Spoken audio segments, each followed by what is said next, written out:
Welcome to Happy Times and Places, a positively inclined Doctor Who episode commentary podcast where I get a special guest to choose a story, they nominate their favourite things about that story, I then have to watch it and guess what those things might be.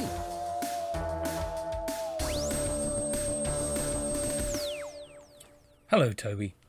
My name is James Goss, and I write things for Big Finish. I write target novels, and, well, that's what I do. And you've asked me to nominate a story, and I'm nominating For to Doomsday because nobody else will, because they're all wrong. Because For to Doomsday is For to Doomsday. And I hope you're about to enjoy For to Doomsday as much as it's given me pleasure over many, many years since I first saw it. Well, welcome back, everybody. We're here for the final episode, episode 4 of For to Doomsday, in which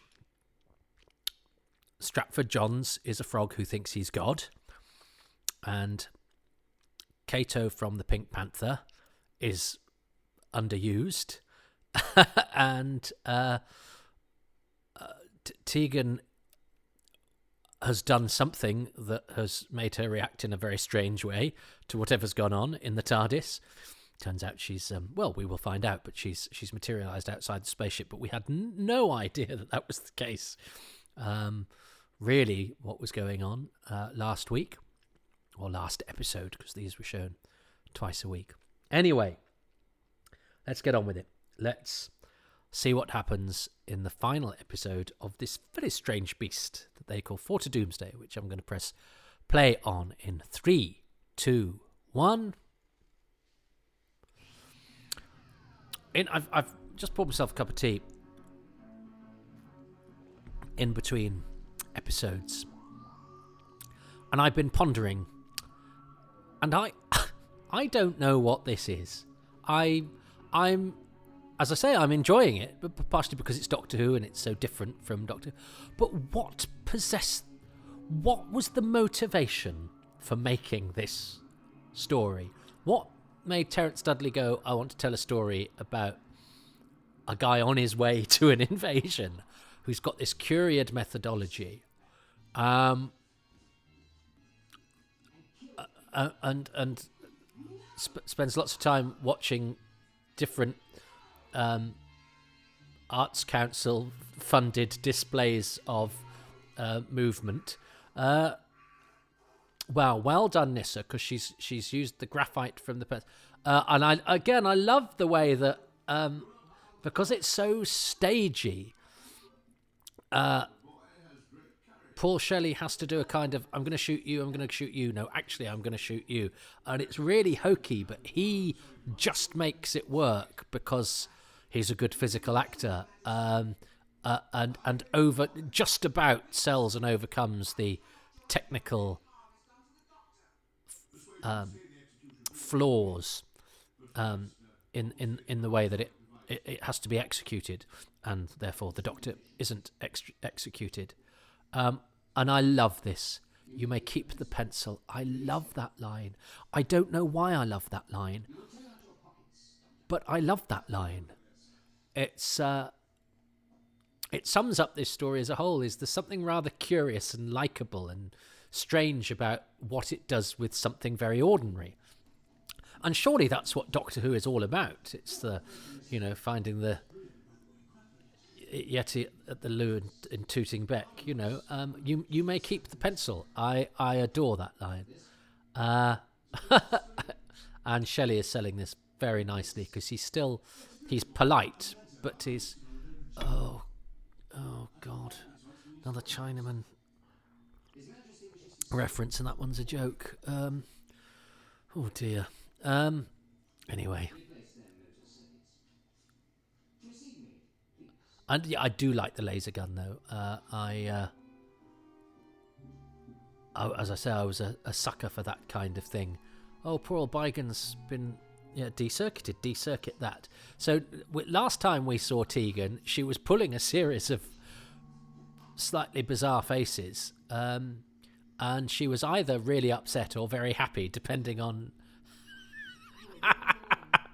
how you interpret whatever it was that she was doing. and I think it's that she was slightly shocked that she'd managed to take off. But I would say it's not particularly clear.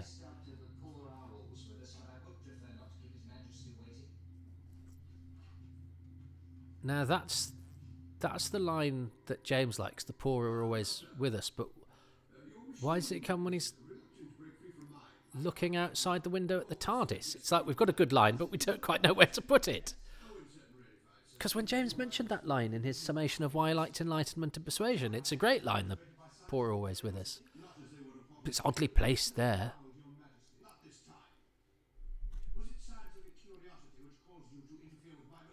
Interfere with my I wouldn't dream of interfering your monopticus. See, that's a great Doctor Who-y line. It's very charming. John Black is a really interesting director because I think he's very elegant. He's quite stagey. You know, Keeper of Traken is very like a BBC Shakespeare production.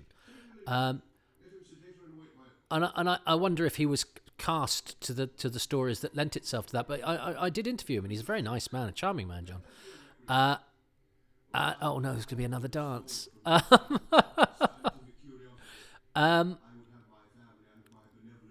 I mean, if you're going to have a story where lots of people have to sit and watch some entertainment, I can understand that the sword fights may be a bit diverting for the Saturday tea time audience, but the dances.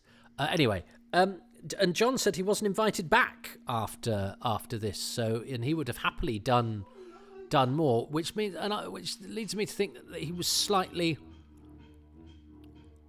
hard done by, especially as Ron Jones keeps coming back, who I think is a very static director who does get better. But I don't think John Black does anything wrong. In fact, I think he kind of, he responds to the script in the best way possible. There's no disguising the fact that the script is a lot of exposition and a lot of walking about and a lot of watching dances. But I think he judges the tone of it very, very nicely. There's no point you can't make this action-packed. So I think his direction really suits the style. Oh, you're a dick, Adric. I'm so sorry, but he really is. Is there anybody that doesn't? Is there anybody that? I mean, I know I'm got to accentuate the positive, and the positive is that, Matthew Waterhouse is, I think, hugely misunderstood, and I don't like the way that he's reported. I don't actually like the way he's treated, particularly on the commentaries for this, where I think it seems to me that the old dynamic that was existent during the production seems to sort of reassert itself, 30, 40 years later. Whereas Matthew is actually an interesting, funny guy. But I don't think there's any escaping that Adric is. I find Adric quite hard to like. Now, that may be good for the dynamic of the TARDIS, in that he, good leering from Paul Shelley here. He's a useful character in that he gets them into trouble. He's being well-meaning, but in being well-meaning, he sides with the wrong people and makes the wrong calls. Davison does this very, very well. This is another example of that. We're passing ourselves off in plain sight.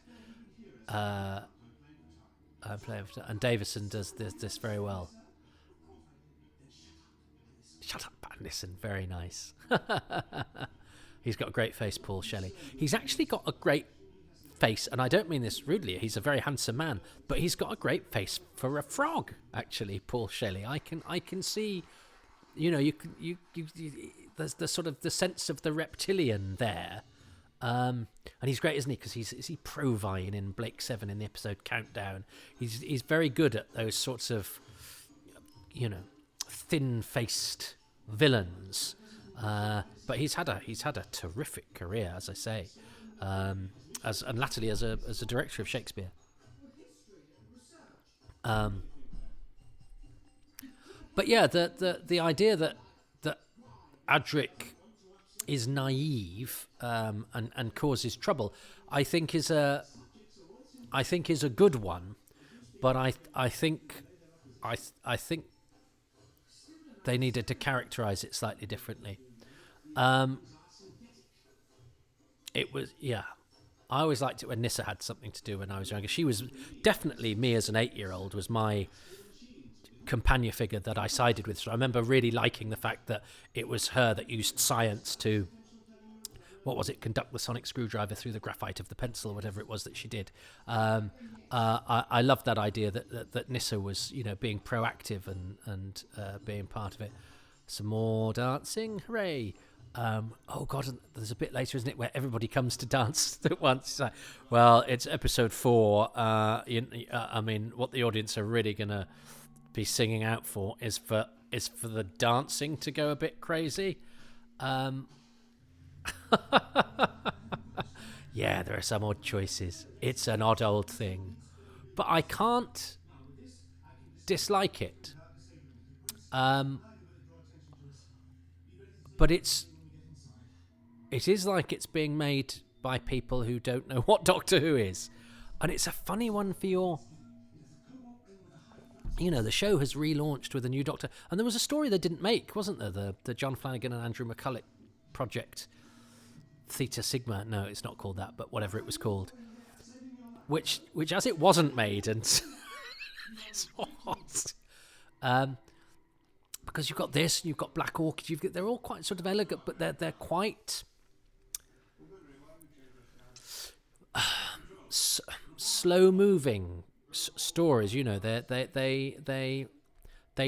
not afraid of taking their time. It's not like which is why Earthshock was so welcome to me as a kid, because it's, again, it's what I imagined science fiction was like. I like the fact here that Bert Kwok finally gets something to do. But it's that classic thing of it's what the Doctor does to the Master in Terror of the Autons, isn't it? After 4 episodes of assisting the Nestines in their evil plan, he goes, "Do you really believe them?" He goes, "Oh, actually, now that you've pointed it out, the thunderingly obvious has occurred to me." Yes, you see, it's nice to see Bert Kwok finally doing something, and Lin Futu getting a bit of, clubbing together with the Doctor to start. It's fomenting a revolution, isn't it? That's what the Doctor does best, is that he upsets the status quo by energizing and enabling the people who have been hitherto enslaved, and also he reintroduces they get Bygone back, don't they reintroduce humanity. The Doctor is very much an advocate of the flesh time and of individualism and all the things that stop us from being robotic and machine-like and conformist. So to its core, it's a very Doctor Who-y idea. It's just... But, conformity. There is no other freedom. Now, I did not know he was going to say that. But, of course, the Doctor is not conforming and making it pretty obvious to the viewer, if not to Monarch. There's still quite a lot to happen in this episode, because he's got to get the spaceship back. It's a beautiful Chinese dragon, but... again, we're in episode 4, and the Doctor's watching essentially a carnival. But it's fun that he's used the dance to smuggle himself and Bygone out of there. And you've got another dance here, another fight. This is quite... dull. What a funny story this is. I'm interested, but yeah, I don't think anyone loves Fort Doomsday, but I hope that nobody hates it, because it's interesting as much as for for as I say, some of the questions that I've raised as to how did this get to the point? It's this, and I wonder what Peter Davison thought. Going, is this? Oh, I remember the key. I remember the Keys of Marinus and the 10th Planet. They didn't do this. And why are Bygone and Enlightenment of Persuasion watching two men unconvincingly wrestle? Why aren't they going, should we be watching Line of Duty? Should we be binging? Should we Netflix and chill, Your Majesty?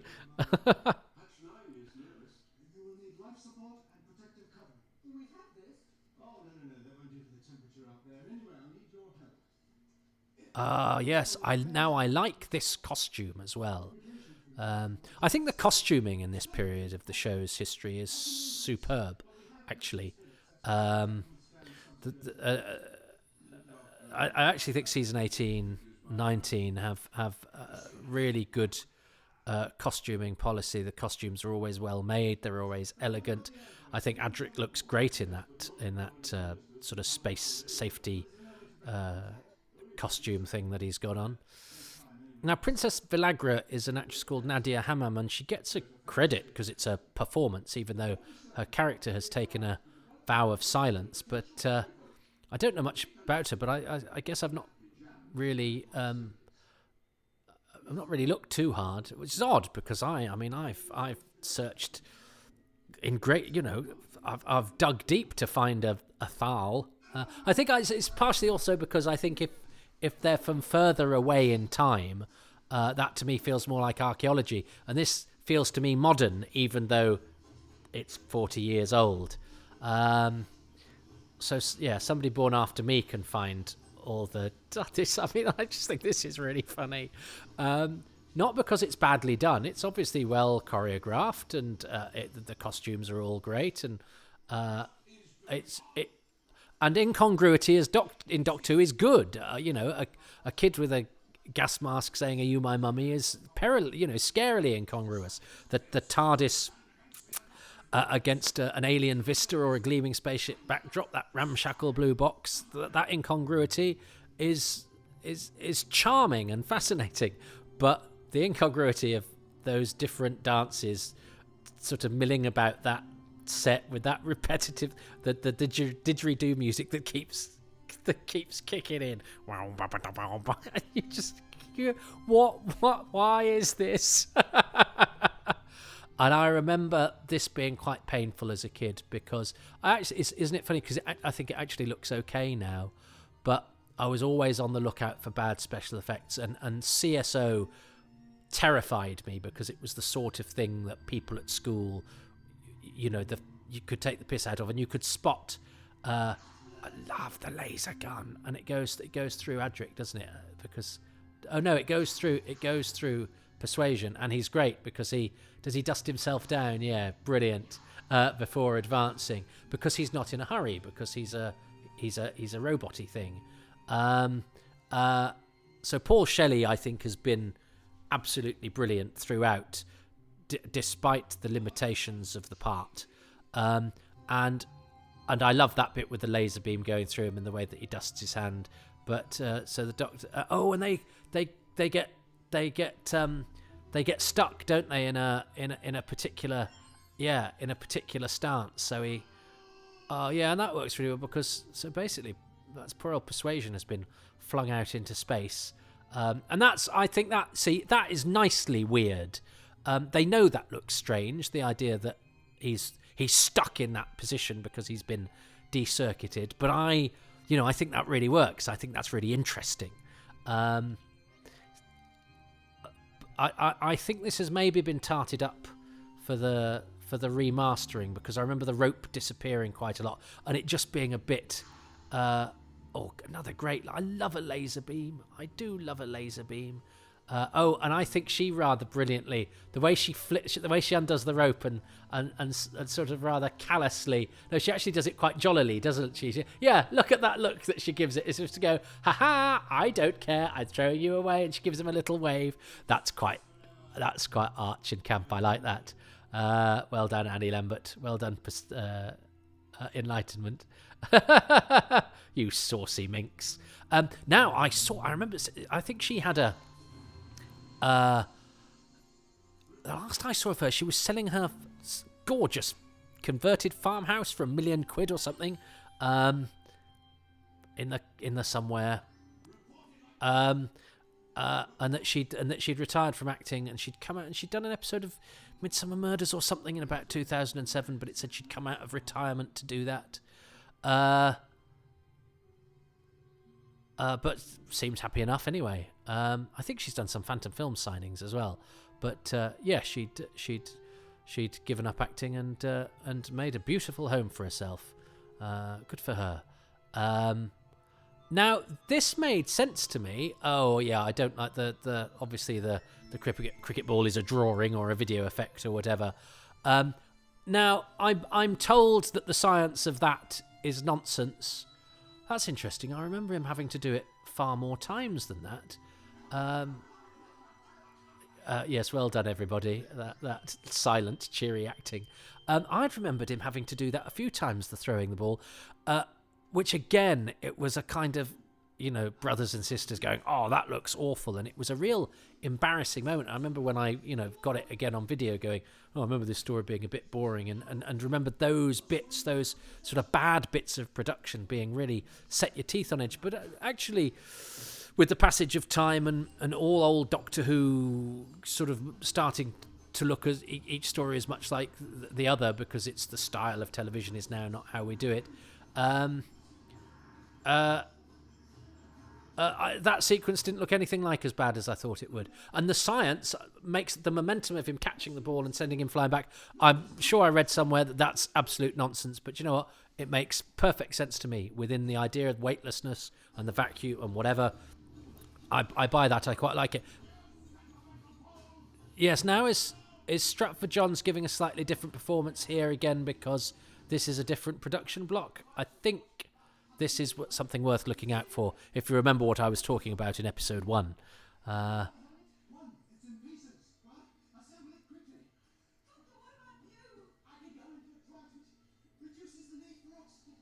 Oh, yes. Which is something that we've seen the Doctor do before. Respiratory bypass system and all of that. Which is always a nice little... It's a nice moment for a fan. I remember being quite pleased as a kid knowing that yes, he can do that. All I have to do is I think it's never a great idea for a story as it's reaching its climax go, yeah, all I have to do is sit down for a bit. Very good urgent acting there, Davison. I'd totally forgotten about this bit, but what they do. I'm watching the two guys sort of half wrestling. I just find those dances so funny. Not because of the anyway. Ilario Bissi Pedro, who plays Kakooch, was in one of the League of Gentlemen's series 3, I think. I remember, and then died not long afterwards.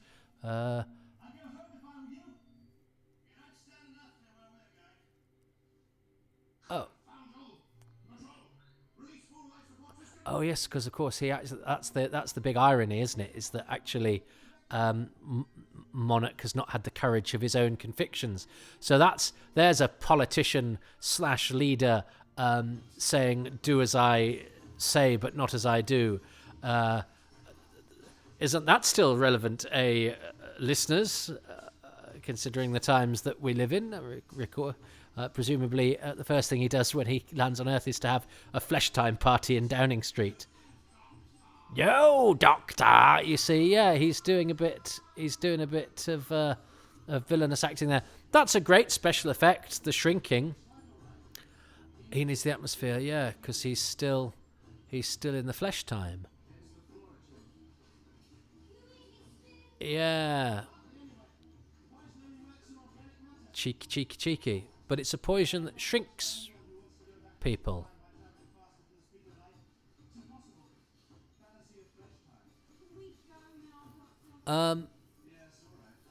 So yeah, I don't know why the poison shrinks people. Was that he wasn't? I do like the idea that these four guys and their dancing robots go to another planet. And if Monarch is still alive in there, that banging on the helmet, because they say you shouldn't bang on a fish tank, would have probably perforated his tiny eardrums. Oh, it's a very sweet look that Lin Futu and Bygone exchange.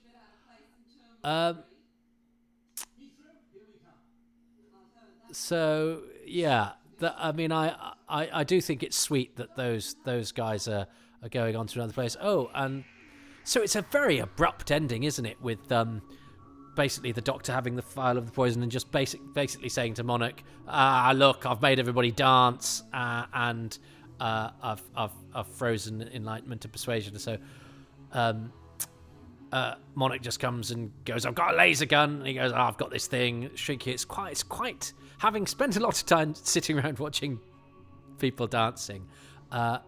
It's what a funny thing. And then it ends with a cliffhanger with Nyssa fainting. Has she been infected by the poison? Is her flesh time about to come to an end? No, she's the next episode cannot function with too many companions, so she's sent to sleep to make way for Richard Todd and Nerys Hughes and Simon Rouse in Kinder, which I've already done with the writer of The Bay, Dara Carville. That's been an earlier Happy Time and Place. So if you're a late comer to this, do check some of the earlier episodes. Kinder was one I went off on one, I think, about the dark places of the inside. But that's the nature of these. These are unrehearsed. I don't do any homework beforehand, because that's what the deep dive, too much information's are for. And I do a bit of homework for the Indefinable Magic, but they're written, they're scripted, every line thought about. Whereas this is my reaction to the episodes, but trying to find the positives. And I have to find two, because I have to find a favourite thing about episode 4. And I also have to find an overall favourite thing. And I'm probably not going to win, but I never do. But I was close with episode 1 with James. I've chosen Don Babbage's lighting when James chose the corridors. In the second episode, I chose the cliffhanger when James chose enlightenment and persuasion. So I can't choose what he's already chosen.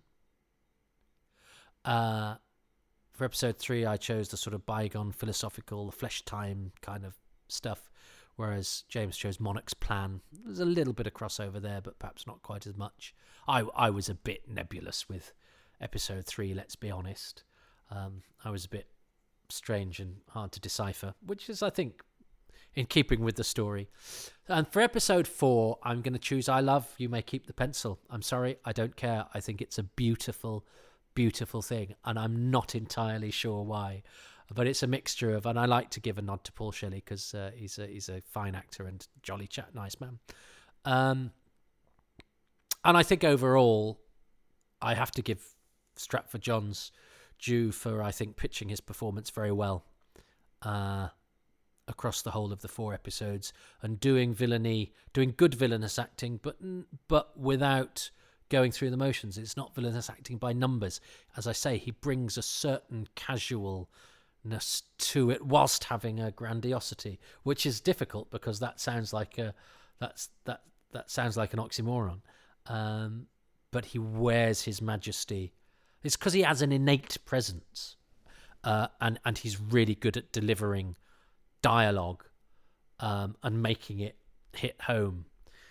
So well done, Stratford Johns. I think it's a really good performance. His real name was Alan Stratford Johns, and one of the first of the Z-Cars alumni that John Nathan Turner, I think, basically when when somebody goes into a meeting, goes, so what could you bring to this job? How do you see yourself? What do you see yourself doing with Doctor Who? I think John Nathan Turner said basically, giving roles to the entire cast of the Pallisers and Z-Cars. It was pretty high on his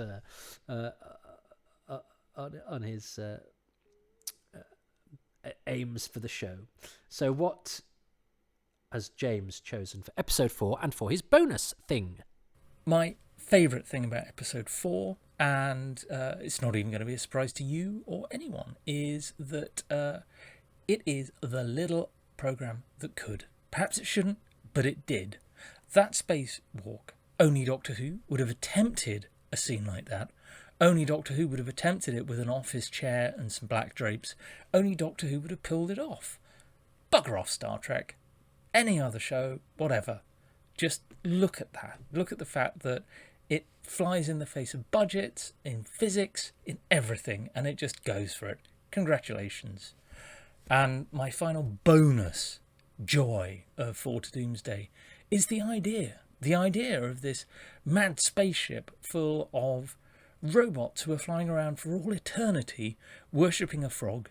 Only Doctor Who could do this idea. It's just so delightful and fun, and is the kind of idea that Doctor Who should be doing. And I hope you've enjoyed 4 to Doomsday as much as you should. And if you haven't, that's your fault and not 4 to Doomsday's. Oh, thanks, James. I do urge you to seek out his work if you haven't already. He will need no introduction to any of you, but his personality shines through his work. He's a delightful fellow. He's screamingly intelligent, searingly intelligent, and terribly, terribly funny, which he wears very lightly as a person. And he's also very charming, and he's been very helpful to me as well. I like him a lot, even though I don't know him especially well. And I really do like his work, and I would urge you to seek out any writing of his that you can find. He's really one of Doctor Who's good guys. And I'm delighted he chose 4 to Doomsday. And he's right. And do you know what? That spacewalk would be a thing that I would have ashamed me so much as a kid. I remember at the time going, oh, God. And actually looking at it now, it looks absolutely fine. And forgotten, yes, it's an office chair. That's how he goes back. He sort of flies back because he's sitting on an office chair. Brilliant. Good for you. Everyone else at the BBC is making stuff set in, in living rooms and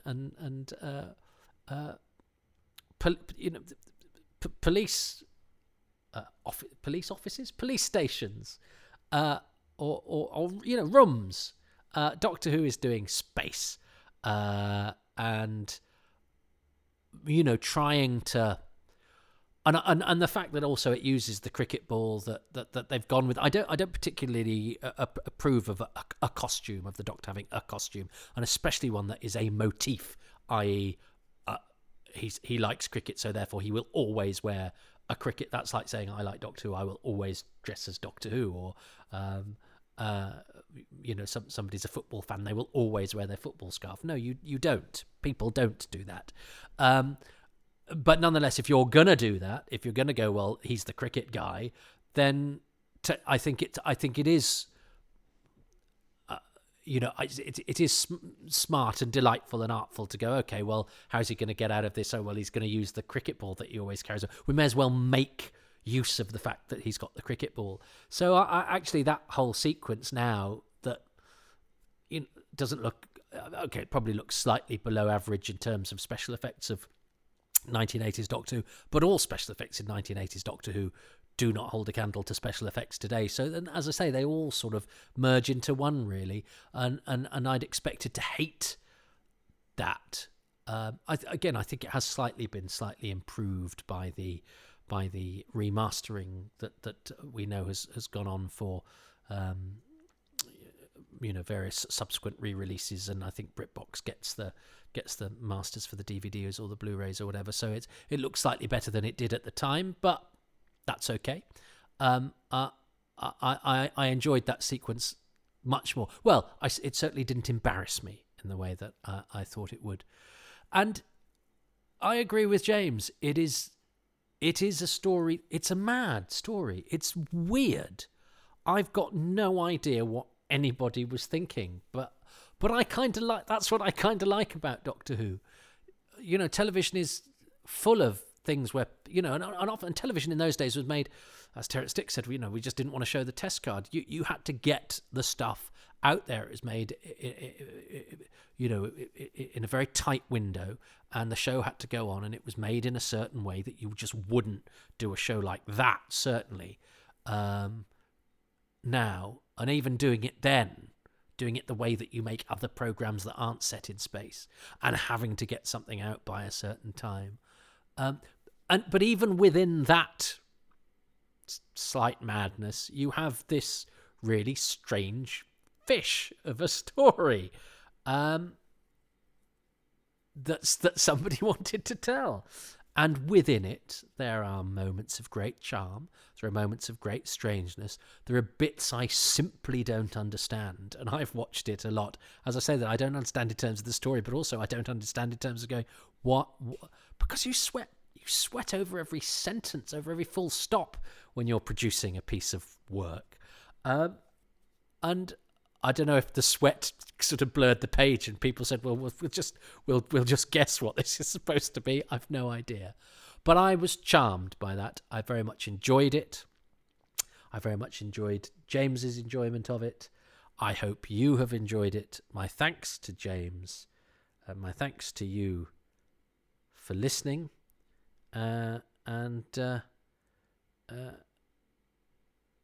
We've got to the end of the podcast, so I'm going to go back to the beginning and start editing it together. And maybe when I go back to the beginning, I will meet myself and prove that I am God. Thanks very much for listening. I will speak to you on the next one of these. Goodbye. I think you'll find. I think you'll find. I think you'll find. I think you'll find. Well, I'm coming back to this podcast before it signs off sometime later to just do a couple of additions to save you writing or tweeting in. This is the section we called I Think You'll Find, where something I've mused about and not come up with an answer to has been answered by fair means or foul. And this is definitely fair because Peter Ware, deputy editor of Doctor Who magazine, who is a patron, so he gets these podcasts before you do if you're listening to this and you're not a patron. Well, yeah, you won't be because the patrons have actually not had this bit. That's interesting, unless they then listen to it when it comes. It doesn't matter. Because so that actually means you've got something that the people that pay for these podcasts haven't got. That seems wrong. I'm going to have to address that. Anyway, Peter says, 1, did you know that 4 to Doomsday, I said I didn't even know what the title meant. 4 to Doomsday is so called because that was the position the Doomsday clock was at in 1982. And Peter says we're currently at 100 seconds to midnight. Yikes! So isn't that interesting? 4 to Doomsday is so called because it's the position of the Doomsday clock in 1982. Great title. Thanks, Terence Dudley.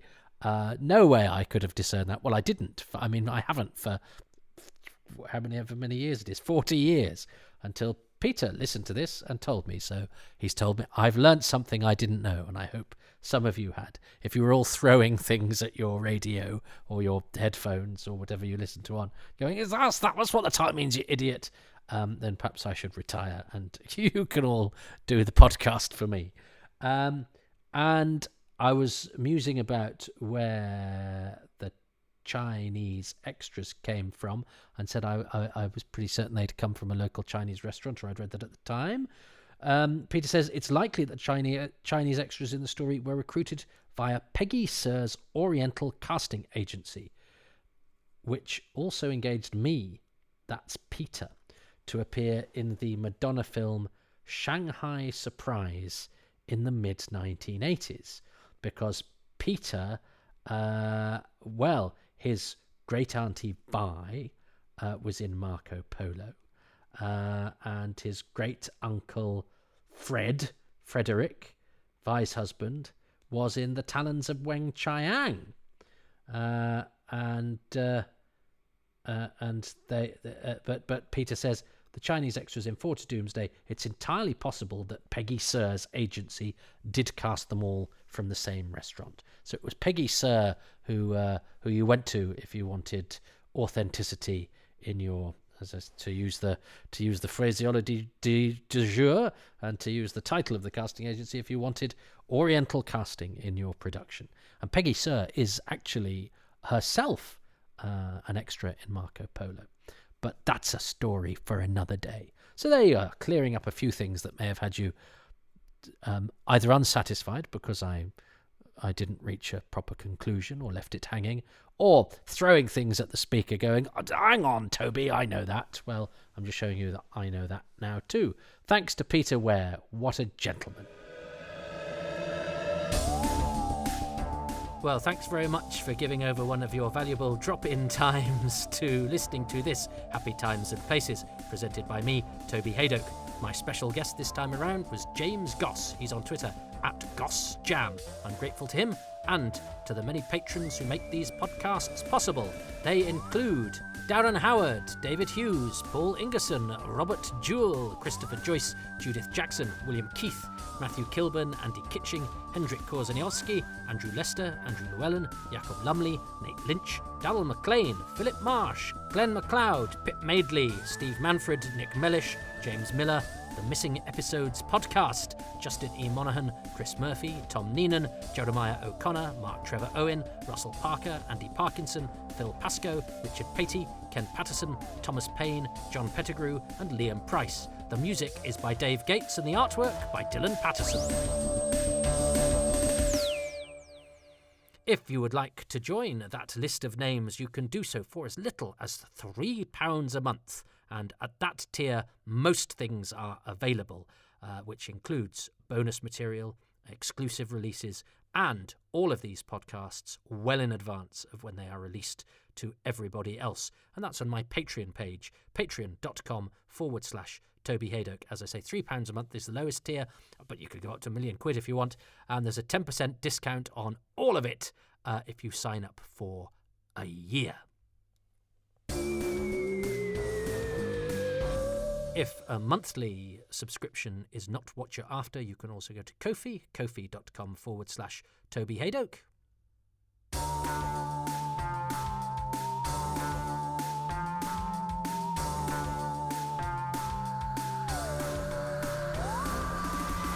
I surprised myself with those two musical stings. They were just lying around at the end of the whatever this is, the garage band thing that I'm talking on, but it's sort of timed, so I've done that live and the music's played in. I perhaps didn't get the chance to say everything I'd have liked to have said about Patreon and Ko-fi, but I've said it all a lot. So if you've just started listening to Toby Hadoke's Time Travels, choosing 4 to Doomsday 4, the treats that you have in store when you can listen to the full spiel about Ko-fi and about Patreon. And oh my gosh, you even get a plug for my comedy club, which you're probably physically unable to get to, but I'll still plug away.